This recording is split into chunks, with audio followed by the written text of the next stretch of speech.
Ya, ini saya mau cerita tentang seluk-beluk tentang Gua Rancang Kencana yang dimulai dari awal dulu ya. Gua Rancang Kencana itu gua alam, jadi ciptaan Tuhan Yang Maha Kuasa. Panjangnya kurang lebih sampai 50 meter. Itu termasuk gua kering, maksudnya gua kering itu tidak ada genangan airnya. Itu di dalam gua itu ada 3 ruang yang mencakup. Ruang pertama itu adalah ruang aula yang ukurannya kurang lebih 20 kali 20 meter. Ruang kedua adalah ruang persembahan.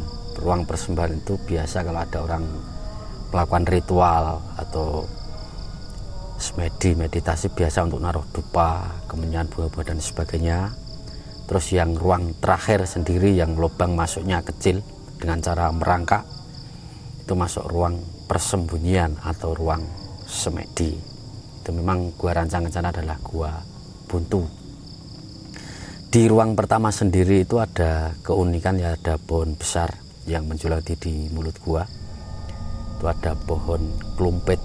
Klumpit itu bahasa Jawa, bahasa Indonesianya telumpi, bahasa Latinnya Terminalia edulis.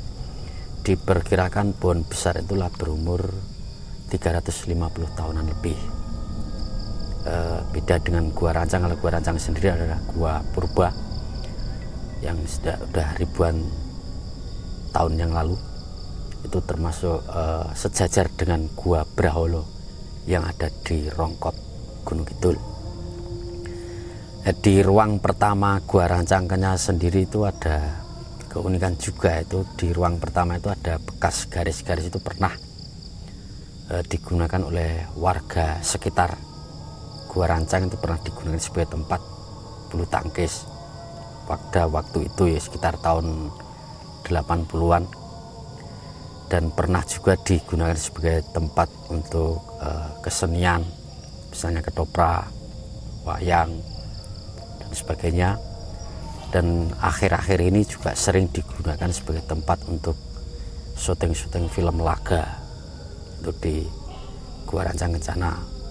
Dan kita ke cerita sejarah yang pernah tercatat di buku Pusaka Mozaik Jogja. Itu Gua Rancang Kencana itu pernah dimasuki 2 tokoh pimpinan Laskar Mataram pelarian dari Madiun, karena pada waktu itu Madiun termasuk wilayah Mataram Baru atau Mataram Islam sebelah timur.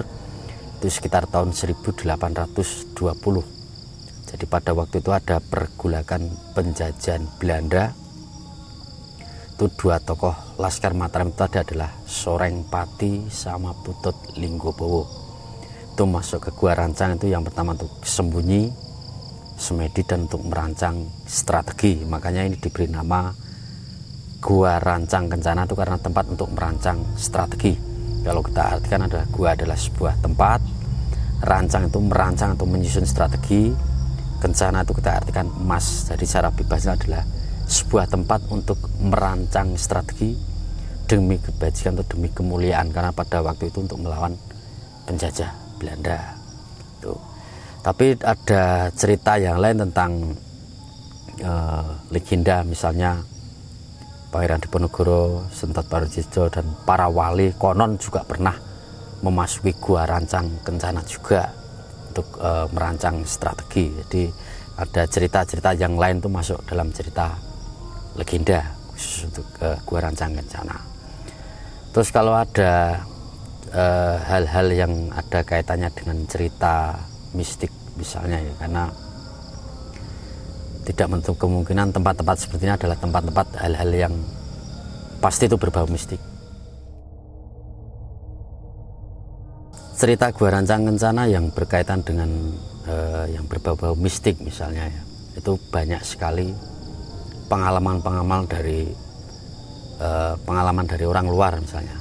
Bahkan saya sendiri selaku pemandu wisata Gua Rancang Kencana bahkan sering terjadi juga.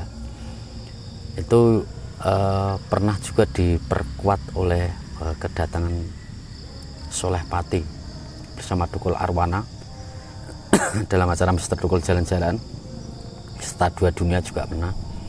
Itu di pohon besar yang menjulang di mulut gua itu tadi ada ular naga putih, dan ada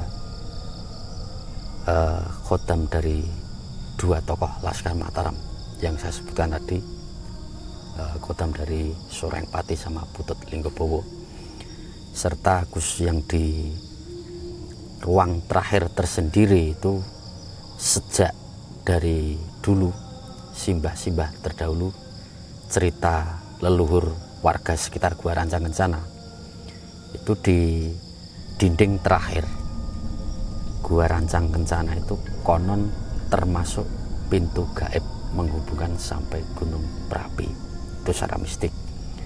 Bahkan saya sendiri sering menghadapi para pengunjung wisata, entah itu supranatural atau para penyandang indigo misalnya, itu memang membenarkan itu termasuk kayak lorong waktu atau pintu gerbang menuju Gunung Merapi. Bahkan ada versi lain yang mengatakan kalau ada orang yang berhasil dalam bersemedi atau bermeditasi, itu konon akan membuka secara gaib, itu dalam cerita gaibnya. Walaupun secara nyata atau secara real memang Gua Rancang Kencana adalah gua buntu, tapi secara kebatinan atau secara gaib itu menghubungkan sampai Gunung Merapi.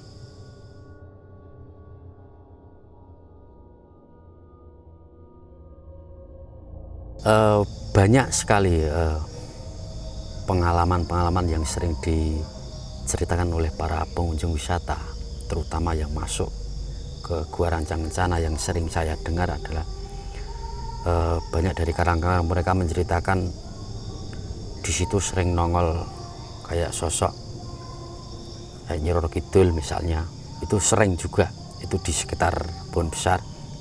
Bahkan belum lama itu ada yang bercerita, mungkin karena kedatangannya, mohon maaf sekali lagi, ada yang kurang sopan atau gimana, itu muncul kayak gorila besar, terus banyak yang lari terbirik-birik. Cuma sebenarnya tidak mengganggu sebenarnya. Wong ini aura positif khusus di Gua Rancang Kencana.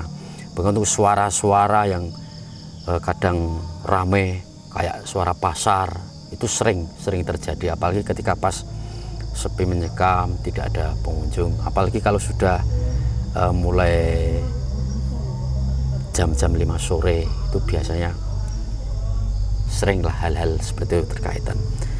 Dan untuk para pengunjung wisata yang memasuki Gua Rancang Kencana memang ya seperti tempat-tempat yang lain lah, kita tidak membatasi untuk pantangnya apa dan sebagainya. Yang penting kita berkunjung ke wisata Gua Rancang Kencana, kita harus menjaga sopan santun dan etika seperti layaknya kita berkunjung ke tempat-tempat sakral lainnya. Walaupun ya memang mohon maaf, hal-hal seperti itu tidak bisa kita buktikan secara logika, tidak nampak lah, tapi banyak pengalaman-pengalaman yang sering terjadi. Untuk misalnya ada yang tidak sopan kok muncul sesuatu sosok yang belum pernah diketahui dan sebagainya. Itu.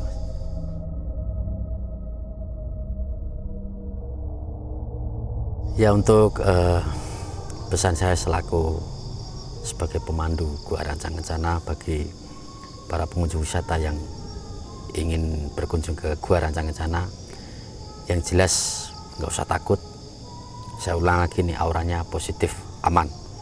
Ini seperti halnya kita harus juga menjaga etika dan sopan santun lah untuk memasuki Gua Rancang Kencana. Walaupun sebenarnya tidak sesangar apapun, karena bahasa-bahasa tentang mereka-mereka yang melihat hal-hal seperti itu kan tidak semuanya bisa melihat. Jadi kita anggap kita berwisata seperti biasanya aja, karena memang sebelum dibuka wisata itu Gua Rancang Kencana adalah dulunya tempat khusus untuk ritual. Itu walaupun memang tidak mengacu pada agama apapun, ini universal ya, untuk berdoa atau meditasi ataupun apa, untuk semua aliran masuk untuk ke Gua Rancang Kencana.